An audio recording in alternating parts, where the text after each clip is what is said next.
Hi, everybody. Molly Oyua, CEO and digital strategist at Sacred Fire Creative. We help women business owners and minority entrepreneurs make their fortunes and live their purpose through their businesses. And we help them through web design and marketing. And today I have the honor and the pleasure of interviewing Gloria Cirulli. And Gloria here. Hi, Gloria. Say hi to everybody. So hello. Hi. You see some people who are on there. If you're watching us live, be sure to type hi into the chat because we can't see who you are. And then if you have any questions for Gloria, feel free to type them into the comments bar. And then also, if you're watching us on the replay, definitely say hi and thank you so much for watching. Let us know if you have any comments. We'll be checking this later on, even after it's broadcast. So be sure to type in your questions and we'll make sure and get them answered by Gloria. Yep. So first of all, again, Gloria, thank you so much for being here. We're so excited to have you. And thank you, Molly. I know that you have strategies for success for us. And yes. Can you tell us a little bit just about your background, fill us in on who you are and what you're all about? Sure. I have, my original background is New York City in sales, promotion, advertising. So I was always in the mix of marketing and languaging, getting messages across effectively to people, you know, so they buy and make decisions and things like that. So that was my original background years ago. And I've always had businesses that had to do with, you know, making someone's vision or dream become a reality in some way. I love that. Definitely speaks to me, resonates with me a lot. That's very important to me in my business. So can you tell us, so, you know, there's a lot that you have going on. Can you share with us some of the things that are going on with your business? Yeah, so my company is Strategies for Success, and it really focuses, the core of it is communication skills. So I feel like no matter what area you're trying to be successful in, if your communication skills are not top notch, if they're not honed, then no one is going to get the message that you're trying to convey to them. So whether you're out there trying to network or public speak, or make a sale, or even manage your own time effectively, if you can't communicate effectively, you kind of really get stuck, you're stagnant. And I think that just lends to saying that it's, you know, how you wake up in the morning and how you start communicating with yourself. You know, self-talk up here is really powerful. And to me, that is an indicator of kind of how you're going to show up in your day and how you're going to start talking to other people about what you need, what you want, what you can do for them, how you can serve and support them the right way. So it's really understanding what's important to other people, but it really starts with how you communicate with yourself. Okay. Because how you communicate with yourself is really how you communicate with others. So I'm certified and licensed as a bank code trainer, and that's a very, just a 3-minute personality assessment, little, not even a test, it's like a little fun game almost. And I know I provided the link for you that you can give to the viewers. Right. So it's mybankcode.com, and then it's /Gloria C. And basically you can crack your own personality code. So it's super important to understand how other people communicate, how they listen, how they process the information that you're giving them, so that you can learn how to speak to them the way they listen and sell to your customers the way they buy and train your staff and your team members the way that motivates them. But like I said, it really all starts with how you communicate. So this program is based on, bank doesn't mean like a bank. It's an acronym. So it's blueprint, action, nurturing, and knowledge. And each one has different personality traits, and it's all a values-based system. So if I'm a nurturing person, and that's always how I communicate to people, if someone else is a blueprint person, it's not gelling with them. And that's the key.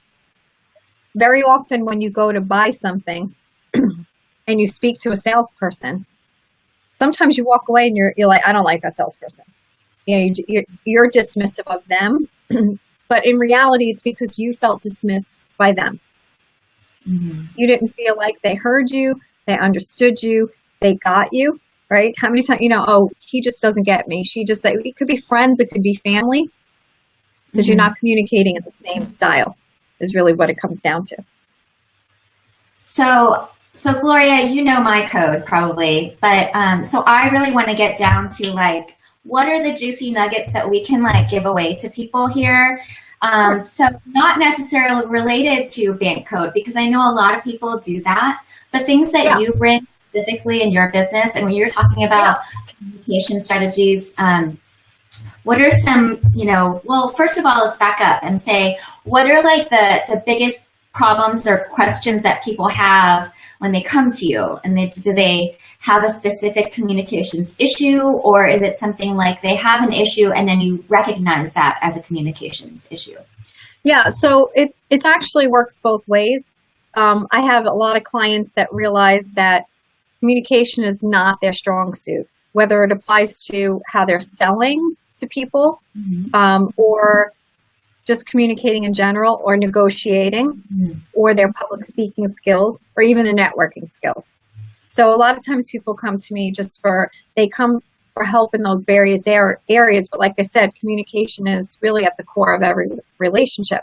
So I offer coaching programs, I feel a little bit differently, as opposed to like a year-long coaching program that's going to say center on marketing, or center on Mindframe, or center on social media.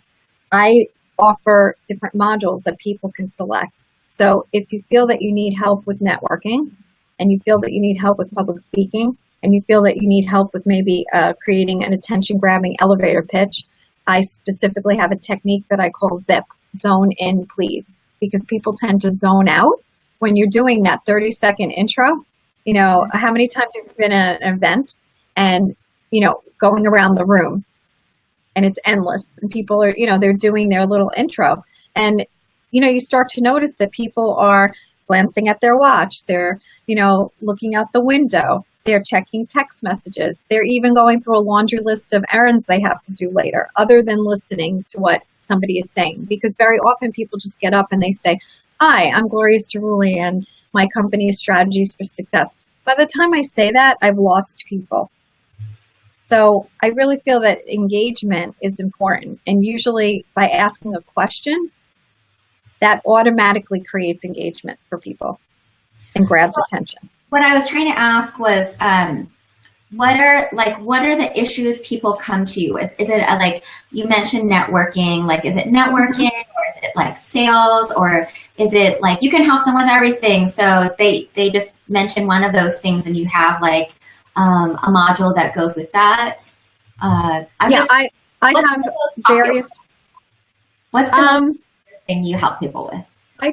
I think it's creating attention-grabbing content, whether it's an introduction, it's content for a website, it's naming a business, it's taglines for their business, and it's communicating what they're trying to offer and serve and support to other people. That's really what I focus on. Awesome. And I know that, like, as far as even just networking, you have a lot of experience. You just stepped down from being the eWomenNetwork director for, where is it? It's New Jersey. Central New Jersey. New Jersey. Are there a few chapters in New Jersey, or is it just that one?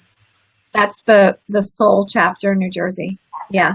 Years ago, there was a Southern New Jersey chapter. That's on hiatus. And I started the Central New Jersey chapter from scratch 3 years ago and built it to about 160 members. Wow. Yeah. Wow. Okay. I didn't realize that you built it from scratch. And I think that's a huge accomplishment. And it shows the power of your communication skills, definitely. Thank you. That's pretty amazing. And I know that, you also have, in addition to your coaching programs, you're also an author. Do you want to speak about that a little bit? Yeah, so I'm a contributing author in 4 different books. It's a results series books.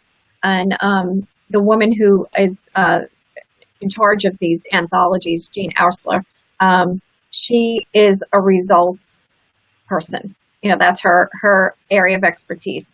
And in each of the books, I talk about a different strategy for success. So one is communicate your way to success. Another one is take steps for your success. Another one is it is time for success.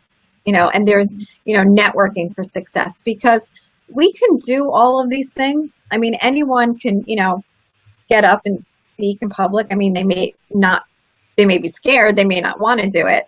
But, anyone can speak in public, anyone can go to a networking event, anyone can try to make a sale. But I always say it's, doing it effectively is very different than just, phoning it in. Right. So there really are strategies to be successful in all of these areas. And for example, my networking for success is very, very complete. And like you said, obviously I have a lot of experience in networking. I networked for probably a dozen years before I even started the eWomenNetwork chapter. And people don't realize there really are effective ways to go about networking and to make the right contacts and to not just, kind of show up and be there. We want to be engaging, we want to be interesting to people, but it's just as important, to be interested in somebody, not just be interesting. So when you're at a networking event and it's a pet peeve of mine that, someone is talking to you, but they're glancing here, there, and everywhere. And, that's just not the way that you do it. Even when you're dealing with vendors, there's certain protocol, there's certain ways to do it, your follow-up. There's great skills for success in even networking. And that's really it nowadays. I mean, we do so much on social media, but you can't replace that eye-to-eye, belly-to-belly, handshake-to-handshake contact that you make with somebody. That really starts to build the know, like, and trust with people. Mm-hmm. Yeah, so thank you so much for sharing. I see a few people have jumped on, so definitely say hi to us in the comments so we can see who you are, and feel free to send some questions up onto the comments for Gloria so we can see that and bring it up on screen. And I know that, you've really given us some tips right there. So just for networking, in terms of networking, to really be present. I mean, not just glancing around or looking for whatever the next thing is. That's a really good tip. And earlier, I think there's so much good stuff in what you're saying, okay? And so I'm trying to break it down for people so that they can take away some things just from this interview alone, right? And looking at this, I can say one of the things you were talking about in terms of communication is the self-talk. I would love to hear from you, because I know you're also an expert in sales. Talking like sales and communication, and they go hand in hand. And there's self-talk, there's networking, and I'm wondering if you have a tip for everybody or some suggestions in terms of sales. Sure. Yeah. So I think with sales, so often we, as salespeople, we're not comfortable with the process. Asking, we're comfortable, telling about ourselves and, what our credentials are and all about a product or a service. But when it really comes time to closing the deal or making the offer, it's sometimes uncomfortable.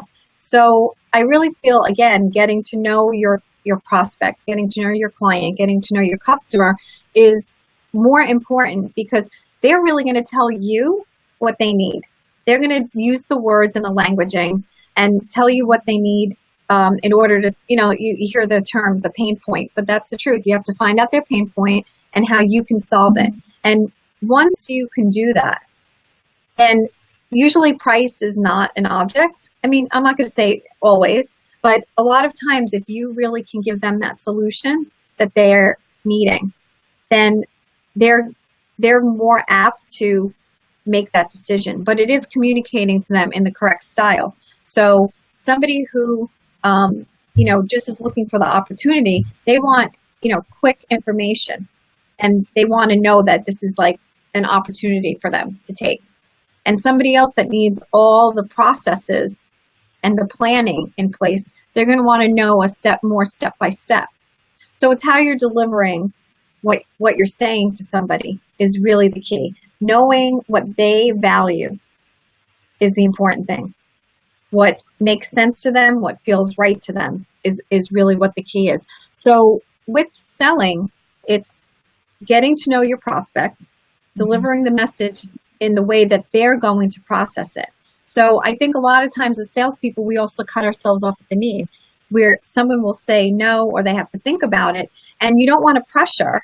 So you kind of just end the conversation there. Or you'll say, okay, maybe if you're at least, savvy enough, you'll say, let's set up a follow-up. Okay. But a lot of times you just kind of leave it. It's kind of hanging heavy in the air. And I feel like if you just engage in a little bit more of conversation and strategic questioning, like a probing question, you can open a floodgate from that person and find out more of what they need from you, whether it's more information or more, something that's flashy to them that's going to, kind of get them, the corner, like in the corner that, oh yeah, I want that, or if it's just more details, and sometimes the salespeople, we just kind of do the same kind of script over and over and over again. And we don't really take into consideration that our prospects are different. Yeah. No, that is some excellent advice. Definitely for the people who are just getting on live, you guys got some awesome tips there. I know that for me, I feel like communication or sales, all of it is really about the relationship and building that relationship. So I know that people seem really like anxious to get that sale, like on the first time they meet you, or like, like if you're networking and you do that first one-on-one and you get somebody who's like pitching like before they even know your name and that sort of situation. And that's a real big turnoff to me. So I probably couldn't work with somebody like that myself. Right. I mean, I feel like you have to get to know the person. Other people might just not feel that way. They might not feel like, I don't know. Other people might not feel like their relationship is as important. But for me, it's like, I want to know, that know, like, and trust factor. I want to know that the person is credible, that they really know what they're doing, that they are going to take care of what the needs are, and that sort of thing. And so, it's the connection that, those are the ones that are now going to translate into interactions, and then the interactions form the transactions. Building the relationships are important. I remember when I was first building the eWomenNetwork chapter, I was out networking a lot. And I had, just a core group of members. This is literally like I was into it a couple of months. And I had, like my really, staunch supporters that were joining the chapter at the very beginning. And they were inviting me to networking events because they wanted to introduce me to people. And we were in a group, a little circle of people talking. And, I'm sitting around a table actually talking. And another woman, and to this day, none of us even remember who she was. She literally just threw her business cards like on the table. And I noticed her during the evening. She was just slapping her business cards into people's hands. No introduction, no anything, walking away. And none of us remember who she was, like her name, what she did, her company, or anything. That's how much of a turnoff it was. And I almost felt it was an extendable hand or, an extendable fork, just reaching in and, it wasn't, and it was not. What? It wasn't a person. It was a hand. It wasn't actually a person attached to that hand. Right. And I think, again, it's really making that, connection with somebody. And sometimes you find it's a business connection. Sometimes it's a personal, like a little personal chit chat can build that connection for you. And you may not be able to do business with that person right away or at all, but you never know who knows, and, and so on and so on and so on. And I think one of the things that my parents taught me was to really get to know people and welcome them into your home and into your life, and not just like with food and drink, which I do because I'm a New York Italian Jew, so everything is food, food, drink, and guilt, So, but yeah. Yeah. But to really, really get to know somebody, and another thing that my parents taught me is never like negate somebody. So never discount what they can do or who they are or whatever it is, because I've sometimes made my biggest sales from people that my initial introduction was just kind of like, if I had that mind frame of like, well, what's in it for me, or this person can't do anything for me, I would have just totally, shot down that, furthering the connection of the relationship. And, it's like you give and you open yourself and you share. And, I'm not saying that, selling it, sharing is selling or whatever, but you let people know what you're about, but at the same time, you're learning what they're about. Mm-hmm.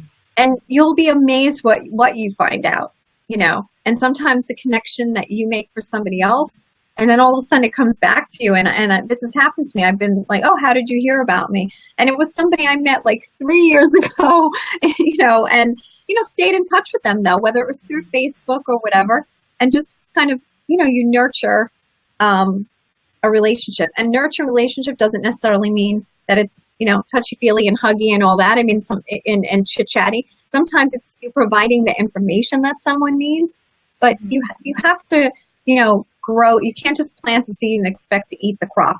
You have to really nurture what you're doing and take the time to have it develop and grow and blossom. I love that. Thank you. Yeah. That's awesome. Awesome advice and guidance. Definitely. I love that what you're saying, because I've often been surprised by people, and it just reminds me to really sink into my heart and try to really release any kind of judgment I have about people. You don't know people's stories. You don't know what's going on with people, and you don't know what people are capable of. And so who are you to or who am I, right? To really make that call instead of being really open to them and learning more and making that connection, and not really knowing, where that will lead, or really releasing any need to be attached to that outcome. Right. Yeah, exactly. Yeah. I also find with communication, people always think that, it's talking. Communication is talking. I had one woman who told me she didn't need my services because she's a really good talker. And she could talk to anyone, anywhere, anytime. And I'm like that too. I know you fairly well for a number of years. I feel, you're the same way as well. But that's not really the core of it. It's not just speaking, and it's not even just writing, although that's super important too. You can have, a great interaction with somebody and chat back and forth. But if you don't follow up at all, you drop the ball.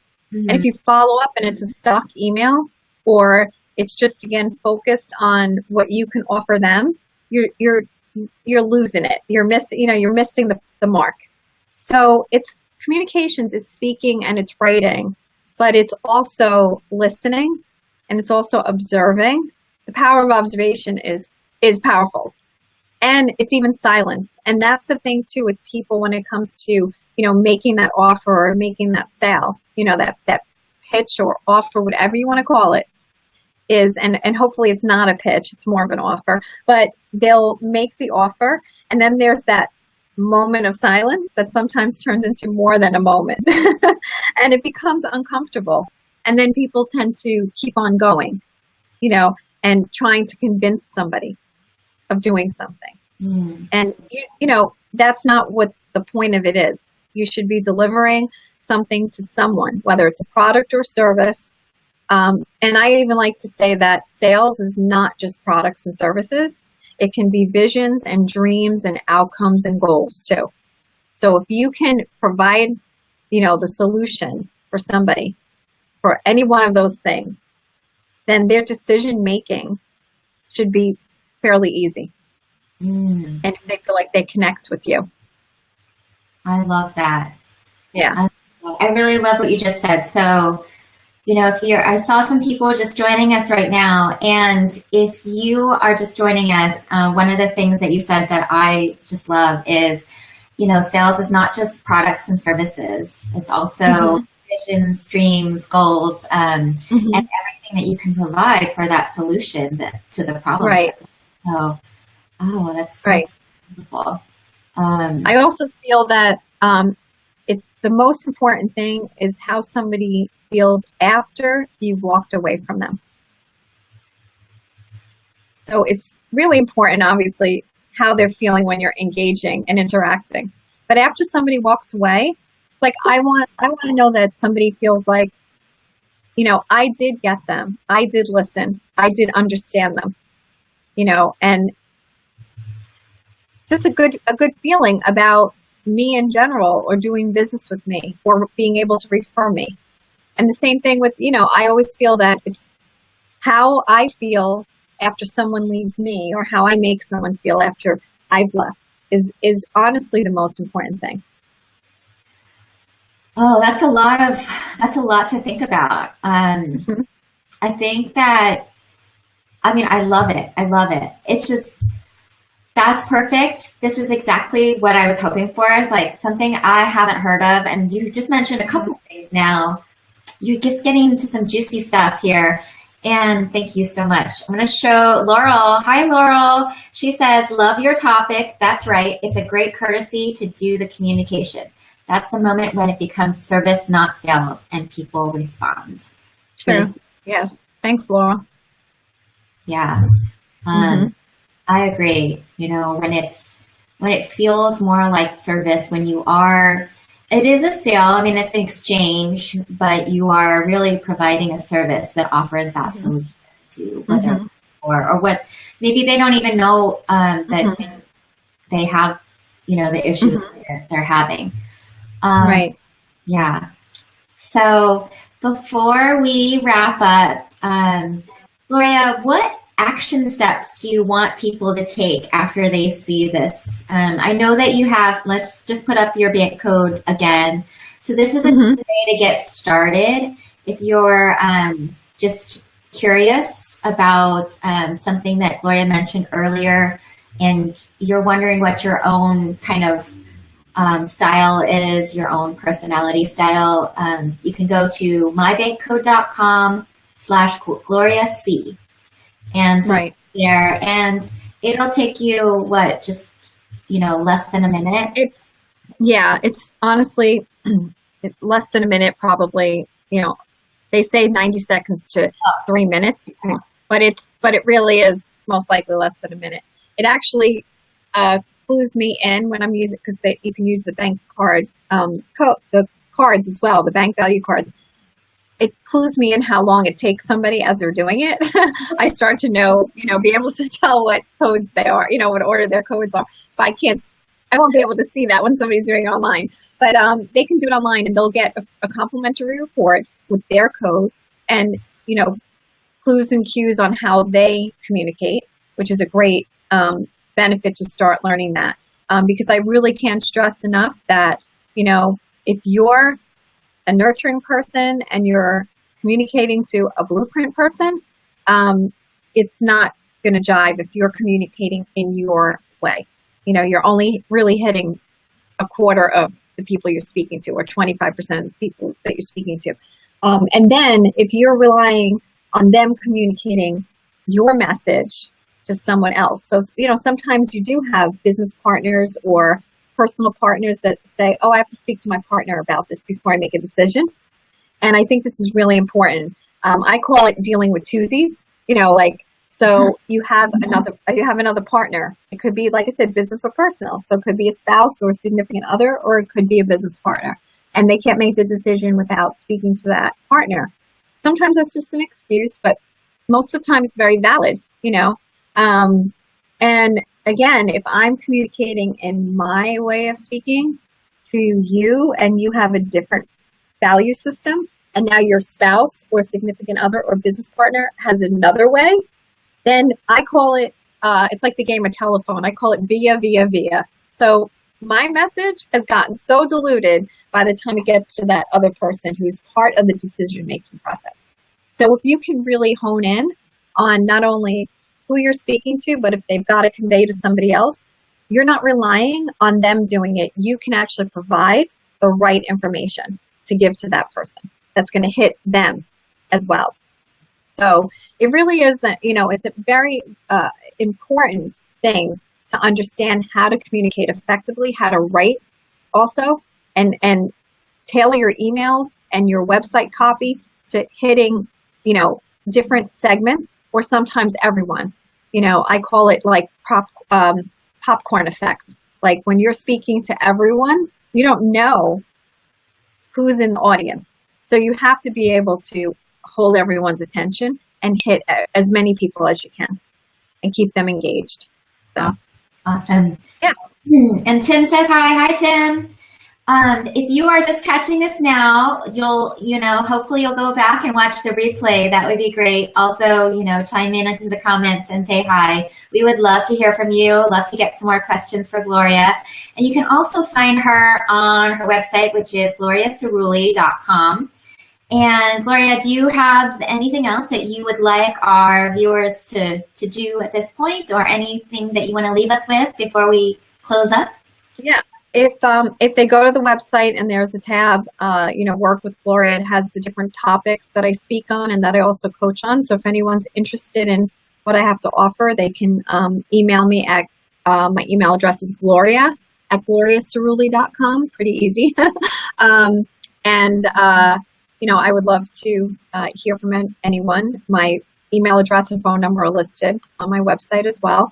And I also have different tip sheets that I send out, PDFs, that if people want more information on, communicating more effectively, I have a PDF for that. And I have how to be recognizable to your ideal client as well. So I have, some tip sheets that, if they want to engage with me, I'd be happy to offer anyone also a 30-minute strategies for success exploration session with me, complimentary. And we can see where, they may need some help, and I can, offer my services or send out at least a PDF to them as well. Awesome. So reach out to Gloria, check out her website, and thank you guys so much. And we are going to wrap up. Gloria and I are going to chat after this, but we're going to say goodbye to you guys. And you can find me at sacredfirecreative.com. And for anybody who is watching, just so you know, I'm doing a 10% if for any new website projects from now through the end of September, 10% is going towards the recovery effort in Houston. We know that there's a lot of people who need our support right now out there. And all of you who've watched my interviews before know this, but my husband is a wildland firefighter, and he's out in those 320,000 acres that are burning in Central Oregon right now. And so definitely, if you could just say that extra little prayer for him and keep them safe, that would be great, because they do such great work and allow us to do what we are doing out here. Hi, Ellie. Thanks so much. Yeah, definitely watch the replay. And thank you guys so much for being here. Thank you so much for watching. Really, really appreciate you. Definitely check out Gloria's website. I'll show it again. And just thanks so much. Bye. Thanks. Bye-bye.